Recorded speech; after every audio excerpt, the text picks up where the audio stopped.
안녕하세요, 여러분. 오늘도 고전의 지혜 속에서 인생의 교훈을 찾아보는 시간입니다. 여러분은 혹시 말 한마디 때문에 후회했던 적이 있나요? 혹은 불필요한 말을 해서 곤란한 상황에 빠졌던 경험이 있나요? 우리는 살면서 수많은 말을 하지만 그중 어떤 말은 관계를 망치고 어떤 말은 불필요한 오해를 낳기도 합니다. 오늘 소개해드릴 명심보감의 한 구절은 이런 순간에 꼭 필요한 가르침을 줍니다. 유해왈 엄부중리 불여불언. 유해가 말했다. 말이 이치에 맞지 않으면 말하지 않는 것만 못하다. 이 말 속에는 우리가 살아가면서 꼭 새겨야 할 중요한 교훈이 담겨 있습니다. 말은 강력한 힘을 가졌지만 그 힘을 잘못 사용하면 오히려 독이 될 수 있죠. 오늘은 이 구절이 우리 삶에서 어떤 의미를 갖는지, 그리고 어떻게 실천할 수 있을지 이야기해 보겠습니다. 먼저 재미있는 우화 하나를 들려드리겠습니다. 옛날 어느 마을에 장삼이라는 사람이 있었습니다. 그는 말을 빠르게 잘하는 것으로 유명했지만 항상 깊이 생각하지 않고 말하는 습관이 있었습니다. 어느 날 마을 사람들이 다 함께 논밭을 정리하는 일을 하고 있었는데 장삼이 한 노인을 보고 이렇게 말했습니다. 어르신, 이제 연세도 많으신데 이런 일은 젊은 사람들에게 맡기시지요. 괜히 힘만 빼시다가 병이라도 나면 어쩌시겠습니까? 사람들은 순간 조용해졌고 노인의 얼굴이 굳어졌습니다. 노인은 속상한 마음에 일을 그만두고 돌아가 버렸습니다. 사실 노인은 힘들더라도 마을 사람들과 함께하는 것이 즐거웠던 것이었죠. 그 후로 장삼은 마을에서 남의 기분을 고려하지 않는 사람이라는 평판을 얻게 되었습니다. 그는 말 한마디로 인해 신뢰를 잃어버렸던 것이죠.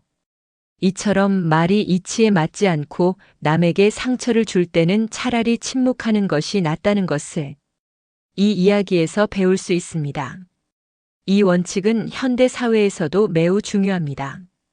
우리가 살아가면서 말 때문에 불편한 상황을 겪는 경우가 얼마나 많습니까? 한 직원이 회의 중에 깊이 생각하지 않고 동료의 아이디어를 그건 별로인데요?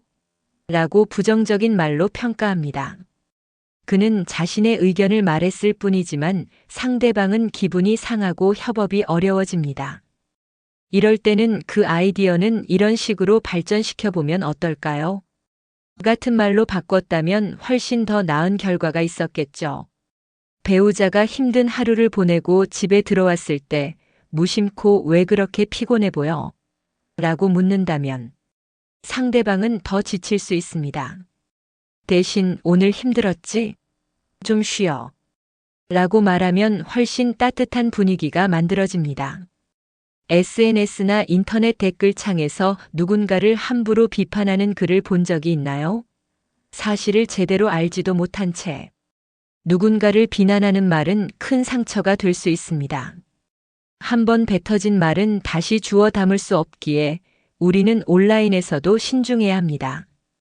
이처럼 불필요한 말이나 남을 상처 주는 말은 하지 않는 것이 더 낫습니다. 그렇다면 우리는 언제 침묵하는 것이 더 현명할까요? 화가 나거나 흥분했을 때는 말을 삼가는 것이 좋습니다. 감정적으로 내뱉은 말은 나중에 후회할 가능성이 큽니다.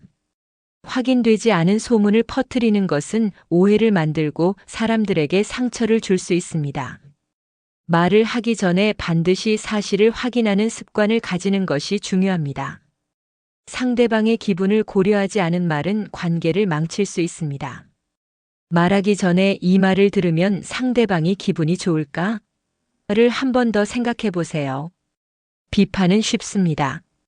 하지만 해결책 없이 비난만 하는 것은 문제를 해결하는데 아무런 도움이 되지 않습니다. 문제를 지적하기 전에 대안을 함께 제시하는 태도가 필요합니다. 우리는 매일 수많은 말을 하며 살아갑니다. 하지만 모든 말을 할 필요는 없습니다. 때로는 침묵이 더 큰 가치를 가질 수도 있습니다. 오늘부터 한번 실천해 보세요. 첫 번째, 말하기 전에 한 번 더 생각하기입니다. 이 말이 꼭 필요한지, 이치에 맞는지 고민해 봐야겠습니다. 두 번째, 감정적으로 말하지 않기입니다. 흥분했을 때는 한 템포 쉬고 말하는 게 꼭 필요합니다. 세 번째, 상대방을 배려하기입니다. 내 말이 듣는 사람에게 어떤 영향을 줄지 고려해 봐야겠습니다. 네 번째, 불필요한 논쟁 피하기입니다. 상대를 이기기 위한 말싸움은 결국 관계를 해칠 뿐입니다. 다섯 번째, 긍정적인 말습관 들이기입니다. 같은 말이라도 부드럽게 표현하면 효과가 훨씬 좋아집니다. 이 작은 변화가 여러분의 삶을 더욱 풍요롭게 만들어줄 것입니다. 오늘 이야기 도움이 되셨다면 좋아요와 구독 부탁드립니다. 다음 시간에 더 흥미로운 주제로 찾아뵙겠습니다. 감사합니다.